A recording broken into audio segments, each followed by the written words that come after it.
What is up, you guys? We are back again. This is JD Rich coming back at you with another One Piece video and discussion. Today it is here, people, earlier than what I expected because I got the date that was supposed to be for Sunday, but it came out earlier than expected. And there's no break next week, so listen up. We are here with 1161, a love ballad and etc. etc. I'm fresh off of reading the chapter, so I don't know the title verbatim, but this is JD Rich's One Piece 1161 review. Let's get into it, man.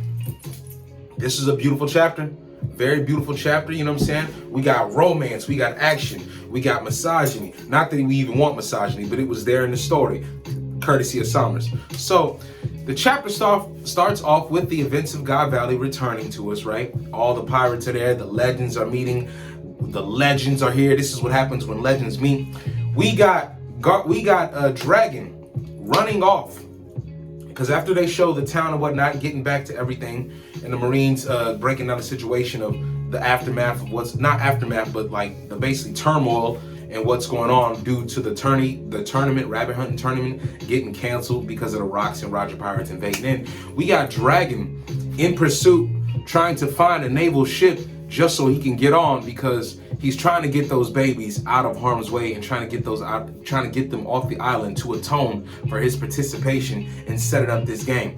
Apparently that fleshes out more actions from Dragon as Marine, as far as his squad was actually a part of setting this up, as far as being like the border patrol or protection to let this event happen and let these people just slaughter at will. So Dragon has, in his own way, he has to atone for that. And we see that when he's getting chased by Saint Mafi of the Satchel family. The woman with the cigar and the fangs and the black and white hair, her name is Saint Mafi of the Satchel family. And you know what's interesting? The more, even though Oda, when they first showed the God's Knights mobilizing due to Garling's command or whatever, they showed them all together, but yet we didn't get panel boxes for each of them, which would have been cool. But I think that the more we get into these chapters, we're gonna meet each God's Knight. Yeah, I think we're gonna meet each God's Knight through an interaction of a circumstance of violence, whether they're going up against a Rocks pirate, a Roger pirate, or even killing off some Founder Marines. We'll get their title boxes then. Because I'm surprised we didn't get another God's Knight title box like the Rifle God's Knight, who we see later on in the chapter saying, pirate or townsfolk, you're not escaping my wrath. And she's blinking them down. This rifle using God's Knight or whatever. But we got Saint Mafi. She's a new God's Knight introduced inside the story. So apparently Saint Mafi is actually shocked that a prick like Garling, and he is a prick, but I think Summers may be even a bigger prick. Who knows? I don't like them both, but I like them because of the trueness to their core character of being scumbags and celestial scum and noble nutbags, you know. But anyway, Mafi can't believe that Garling actually has a kid.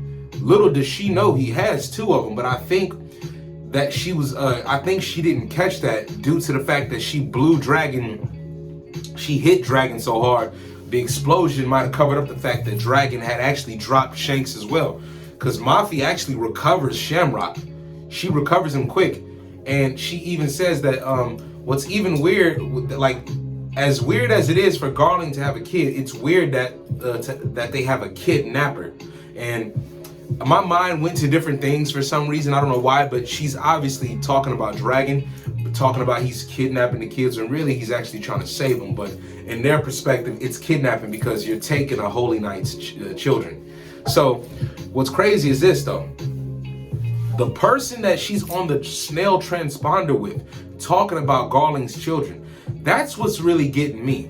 That's what's really getting my goat. Because it's like, who are you on the phone with? Who is this person that was supposed to be responsible for the watching over Garling's kids while he was in this tournament? Because obviously, like, you know, Garling had killed the mom, you know, or so he thought he did. But apparently the mom found a way to get her babies to someplace temporarily safe as she was bleeding out when we saw Dragon actually discover her. Yet there's somebody on the phone saying, "Oh, you're a lifesaver, Mafi. Garling would have killed me if he would have found out that his kids got abducted on supposedly my watch." I'm paraphrasing that last part on my watch, but apparently whoever was on the snail transponder with Saint Mafi, they were responsible for the well-being of Garland's kids as he was tending to the tournament and his noble duties as a God's Knight to protect the island and hold things down. So we get Mafi attacking Dragon, right? She uses a beam. This woman actually spits a beam out her mouth, and it directly reminds me of the pacifistas. But could this be the same beam, or is this just her? Like, could this be the same beam? Yes and no, but like the reason I say no is like, what ability or devil fruit could she have that just lets her spit out beams? Or could this be a supernatural ability that she kind of got as being appointed to that of a God's Knight? So we may get more explanation on that, because we got a lot about, like, there's a lot about their abilities that we still have to learn outside of the obvious regeneration, which we know they have, because as Mafi is actually about to stab Dragon, and Dragon feels sorry for himself and he thinks that he may deserve this because his participation in these events, we get Mafi slashed in half by Newgate himself, Whitebeard. And then we see him and Big Mom bickering about it. And then Shiki joins in as well. And then I think Kaido, he chimes in as in like, Big Mom, Lin, this isn't the deal. This isn't a part of what we discussed or whatever. Like, damn, they're getting killed by Whitebeard, I guess. But yeah, Whitebeard strictly tells him like, yo, I was aiming at the enemy, man. I ain't mean to come at y'all like that. It's not my intention. I was really aiming at the enemy. And it was actually a very good attack. Of course, this did not take Mafi out. We can't look at this attack as taking Mafi out. Not at all. Because obviously, I think all the God's Knights, they have the ability to regenerate. So Mafi will be coming back. And she did come back, as we see in the story, when she talked about, oh, these pirates are ridiculous. All these pirates are here, whatever. We got a glimpse of Dragon looking up at Whitebeard and Big Mom, because Dragon incidentally saved, Whitebeard incidentally saved Dragon because I guess Mafi was in their way. So they're marching on through, and Dragon is just noticing how huge these guys are, because they are big. Like, they are big in this chapter. But we got a mutiny going on. We have a mutiny going on with some of the rest of the Rocks pirates, thinking that they're not only going to save Shaki, but also they're going to take out the Rocks members or whatever, and they may get a reward if they supposedly take out Rocks.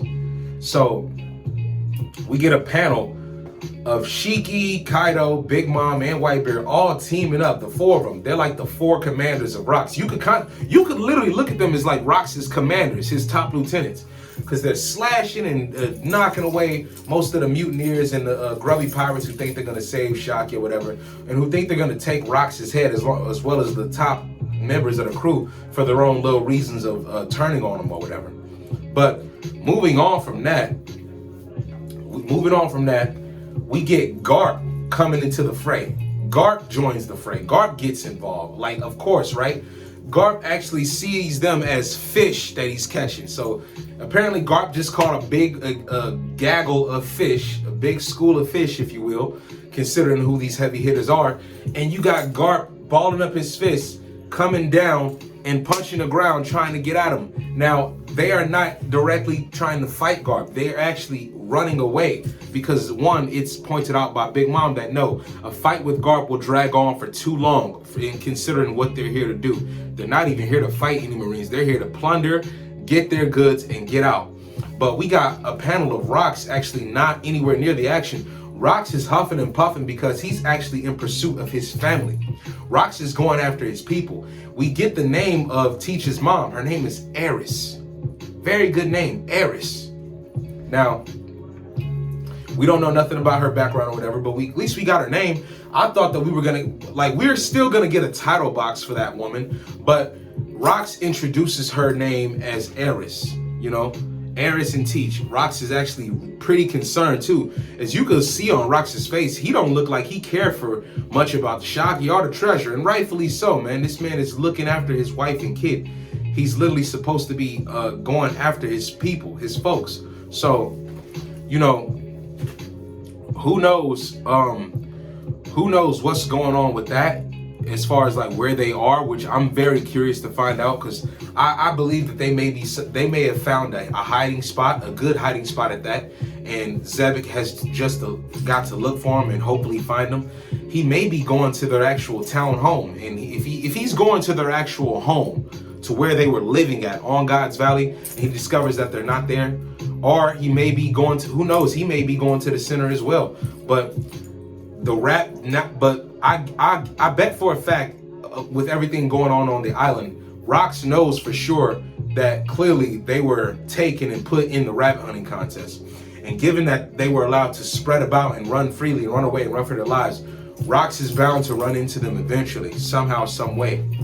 Because we still have to get why Roger Garp teamed up to fight Rox. That's still gonna come up, and I still think that's tied to what Rox is in pursuit of right now, his wife and his kid. I think that he may find Estrid to be not Estrid, Eris.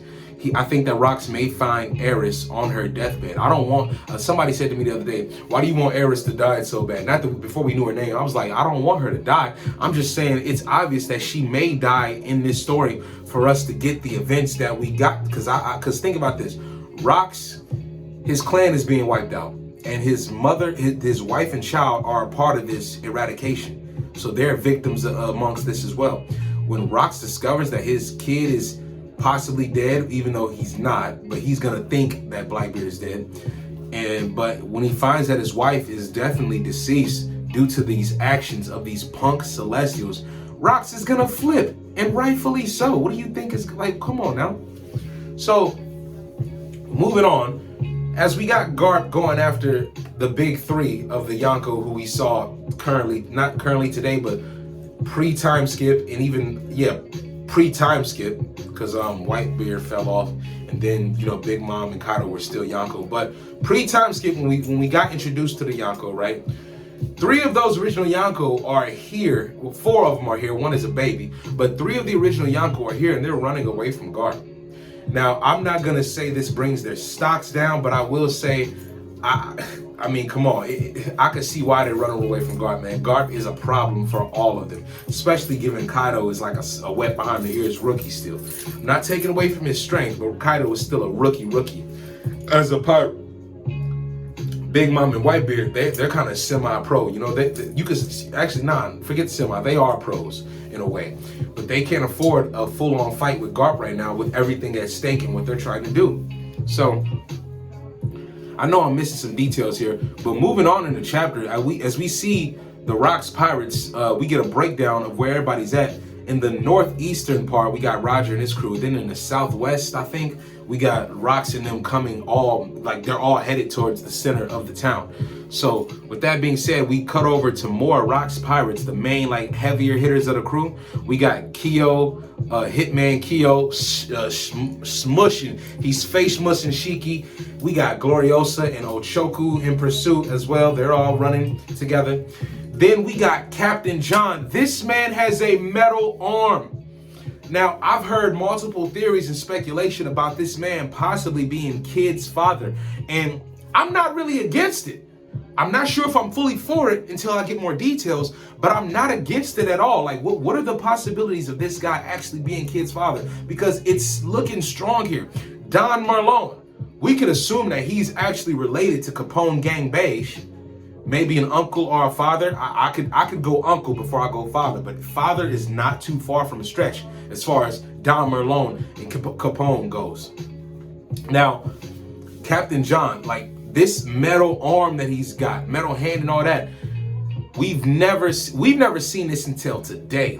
All the times we've seen Captain John, we've seen him drinking, but clearly it was always with his opposite hand. So we don't know what we're gonna we don't know if this man has the kid's fruit or not, but he has a metal arm. Now, it would be safe to say he actually does have kid's fruit, and Oda hasn't fleshed out him using it yet, but him having a metal arm, man, this raises so many eyebrows, because it's could this guy be attached to Kid? And in what way? In what way? It's up there, man. So Captain John, man, I'm loving. Like he's one of my few favorite members of the Rocks crew. I like Captain John, man. I like him. I do like him. Now we're moving on, and we're still going on. We got as they're running, as the Rocks pirates are running and whatnot. They're in pursuit of Shockey, of course. We get a quick interaction between Roger and Whitebeard. Roger and Whitebeard, they get into a brief clash as we're dwindling down towards the ends of the chapter, because before all that, back to Garp. I just got to touch on this. Big Mom is the only, even though they're running away, Big Mom is the only one who actually tries to attack Garp. She's the only one who actually tries to attack Garp in this instant, and she tries using Zuth and Prometheus to do some type of fire attack. I'm fresh off of reading the chapter, so I'm trying to remember everything. She tries a fire attack on Garp, and it clearly does not work, as you see a silhouette of Garp in the flames smiling, and he said, Lin, this fire isn't even hot enough to cook a prime rib. Roasted her. Packed her up verbally, just off that alone, man. And the way Garp is smiling inside of this, bro, the way Garp is smiling right here in this moment in silhouette in the flames, it is so surreal. And it just reminds us why we love Garp. He is no stranger to wanting the action, no stranger to wanting the smoke, but he doesn't understand the circumstances of everybody else around him as far as Roger and Rocks. I don't even know the thing is, Garp does actually know why that Shockey is here, because remember earlier in earlier chapters when he told him, like, yo, I'm on vacation, and what did y'all think was gonna happen? You took the prize of that island and you hit the beehive or whatever, and now the bees are buzzing. You took it's essentially saying Shockey was like the queen bee, and the rest of the Rocks pirates were bees, and they're gonna come for their queen. But yeah, man, it was just a beautiful moment for Garp to flex like that, man, and to flex on three current Yonko that we saw pre-time skip at that, man, because that's what they later on become. But they're all running away from Garp. Clearly that attack did nothing to Garp, that fire attack. I don't know what Lin was thinking fire. This man invented pirate fireballs. You really think that he's a stranger to a flame? No. But moving on, we get Whitebeard and Roger actually attacking inside of a clash. So Roger says that he's got his hand full, because as the rest of the Rocks pirates are screaming out for Shockey, screaming out they're coming to save Shockey. And then we get this Gump Punk Sommers actually walking in on Shockey, actually attempting to escape by herself, because Shockey beat the rest of the fodder soldiers there. She beat them, kicked the hell out of them. Only thing left was just to get out of her chains and find a way to, get refuge or whatever. But Sommers interrupts all that. While Whitebeard and Roger are clashing outside, Roger sends in his boy, his right hand, to help. But before all that, we get Sommers and Shockey having their interaction. Shockey notices that the pirates outside are really turning it up, are really getting rowdy out there. And you got Sommers here scolding this woman, talking about there's nothing less cute or beautiful than a woman who knows her worth. Pimp smack. He smacked the hell out of her. And then like our girl, she stands up for herself because she ain't no weakling. Shockey turns around, gives him a nice kick to his shoulder. On some Android, she tried to Android 18 this man. She tried to give him the Vegeta arm, but that wasn't gonna work. So then he takes her leg, boom, hits her with his club, I believe, and then tries to do it again as he's saying that, yo, I wonder how their faces would react after going through all this hell only to find you dead. Because really, man, I think that would have made things worse. If this man was able to, think about this. If this man actually killed Shockey, think about how bad it would have really, I think the events that we got, they were bad as far as like the turmoil and chaos that happened, but it could have been 100 times worse if all them pirates, from Roger's crew to Rock's crew, finding out that Shockey was killed by Sommers, they would have turned up. Like, I think, man, the hockey that would have occurred as far as the Conqueror's users, the damage that they would have dealt on that island, I think they would have possibly wrecked the Celestials too. I mean, come on now. Shockey is considered a friend to Roger, despite anything that's happening on that island. So, yeah, it could have gone bad. It could have been much worse. And that would have a deeper impact on the story. But I'm glad she's alive. I'm glad she's still alive. But Somers right here, he's saying he's basically predicting on what their faces and reactions would be if he killed her anyway. And besides, he's trying to do that anyway out of spite for the fact that Garling would more than likely win her in the tournament. Because after all, he did say that, hey, you're going to go to Garling. Even if somehow we manage to calm all this stuff down, you're still going to go to Garling. So I'm going to kill you anyway. One of the Navy soldiers steps in like, yo, that's not a transgression that Garling is going to easily forgive. And Somers is like, as long as you keep your mouth shut, we'll just say she died from the damage. And something tells me that Garling would have been still. I think Garling, even if let's say that would happen, right? Somers killed her and lied about her dying from the damage.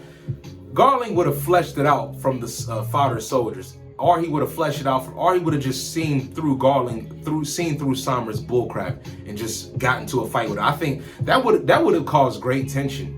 A fight between Somers and Garling. I got Garling taking that. I really do. But still, man, it's still good regardless. So Somers attempts to kill her. He says, I'm going to kill you. I'm going to slash you 5 times with his blade or whatever. And Somers is just a hater. He got hater written all over him. That's when we cut back to Roger clashing with Whitebeard. And he tells Rayleigh, like, yo, I got my hands full. I'll leave saving her to you. Our boy, whoosh, jumps in the window, and I'll send you to the darkest realms of the shadow world or whatever. I'll send you to the darkest shadows of the underworld. Man, the way this man is flexing with his arm up there, bro, in these panels that we last see, bro, it's so much Zorro atmosphere going around from Rayleigh's face to his just demeanor. His demeanor is giving off Zorro heavily. So as Rayleigh jumps in through the window, he does in a named attack, Transcendent Buffon, Transcendent Higan Crescent, which translate, if I'm saying that right, Transcendent Higan Crescent. It translates to, the kanji for it is red spider lily. So he hits him with this red spider lily attack and sends him flying. And then we get the beautiful moment of Shockey realizing she's saved, and Rayleigh telling her, Shockey, I'm sorry I'm late. I'm so sorry I let it come to this, man. I don't worry, I'm here for you. It's just a beautiful moment. You got Shockey falling into his arms because she was so ever so scared because she thought it was it for her. We see these two having a beautiful moment. I think they kissed, but maybe Oda didn't draw that. But I'm just gonna say that as a reader, I'm gonna say that they kissed. This is their kissing moment. I don't care what y'all talking about. We didn't have to physically see them do it. They kissed right here in this moment. What beautiful moment for a kiss than this right here. Just walked in and saved you. After all that crap Somers was spouting about this not being a fairy tale, this is your farewell. So I'm just gonna go ahead and say yes. They have a beautiful moment. This is a perfect kissing moment. Let's just assume for the fact of him saving her, they kiss right here and there. But then you got Roger and Scopper crying tears of joy, and also some haterade pouring out their eyes as well, because they're saying, hey, later for that crap, man. Later for that, man. We got to pull out. Roger Pirates, grab all the treasure you can and let's move out. We got Shockey. So apparently they're about to leave. They're about to leave, and the chapter ends right there. But I don't think that they're gonna leave. Well, maybe the Roger Pirates will. Who knows? Roger might send his crew to leave and he'll find another way off the island. Who knows? I don't know. And maybe Shockey will go with him. But I still think the Kuja Pirates, my theory was that the Kuja Pirates were gonna show up and take Shockey back as well after she's securely saved. Because this is a perfect moment for them to slip in, and this is a good moment for Dragon Ash to get off the island as well if the Kuja Pirates show up, because you get Dragon and Tritoma potentially being able to meet on this island. And also, Dragon heard news that his dad was actually there.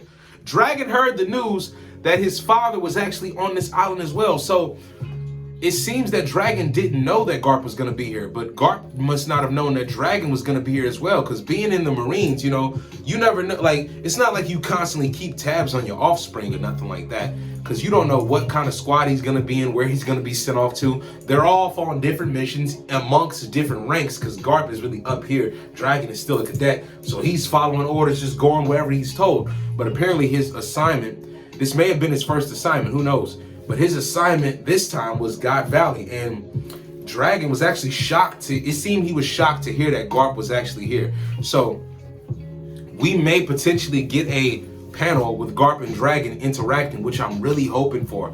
I would love to see what's going on with that. I really would, because I want to see how Garp reacts to the fact that Dragon got hurt by a Holy Knight. I want to see that. I have to see something. But other than that, I give this chapter a 9.5 out of 10. This was a beautiful chapter. I'm only giving it a 9.5 because I wish we could have seen more of Rox and what he was doing, and maybe some more like of him getting close to his wife and kid. But other than that, this was a very good chapter, man. And on top of that, man, we got the romance, we got the action, we got more clashing leading up to possibly more clashes. But here's the thing, though. This last moment with Roger telling everybody to pull out, we obviously know this can't be the end. They're not really gonna get off this island just like that, unless it's a case where Roger and Rayleigh stay behind and they send Shockey off with their crew and she leaves with them, or Roger and Rayleigh still stay behind, send their crew off to just sail away. They'll find their own way back, and the Kuja pirates still show up, and Shockey goes back with them and tells Rayleigh to promise her that he'll come back alive and see her again and whatnot. But that's just my 2 cents of prediction and theory. I still believe the Kuja pirates will show up. I still believe that Shockey may leave with the Kuja pirates, or if she leaves with the Rogers crew and then later meets up with the Kuja pirates again, I'm cool with that either way. But we gotta see a moment with Gloriosa and Shockey as well. Like, come on now, they're both former empresses. We gotta see what else happens, because Roger and his crew leaving so early, I mean, don't get me wrong, I see why, because they got Shockey. That was their main goal, as well as get some treasure. But we have to find out more of what happened with them fighting Rox, which is gonna be insane. I think it has to do with the loss of his wife. I think the loss of Rox's wife is really going to set off the rest of these events for the fights that we're going to get later on that we have yet to see. But other than that, this was a beautiful chapter. I got to talk more about it. I'm pretty sure there are other details I may have missed, but let me know what you guys think about this chapter, because this was an amazing chapter, man. I love it. I got to go read it again, and then come back to y'all with some aftermath and focus on some other things. And I'm going to talk more about Saint Mafi. So that's all I got for you today. This is JD Rich coming back at you with another One Piece review, chapter 1161, a love ballad. I forgot the rest of the words. I'm fresh off of reading it. Y'all gotta excuse me. I'm fresh off of reading it. So yeah, this was still an amazing chapter. 9.5 out of 10. I give it. All right, man. I'm signing off here. Remember, a piece of life is life in one piece. Peace.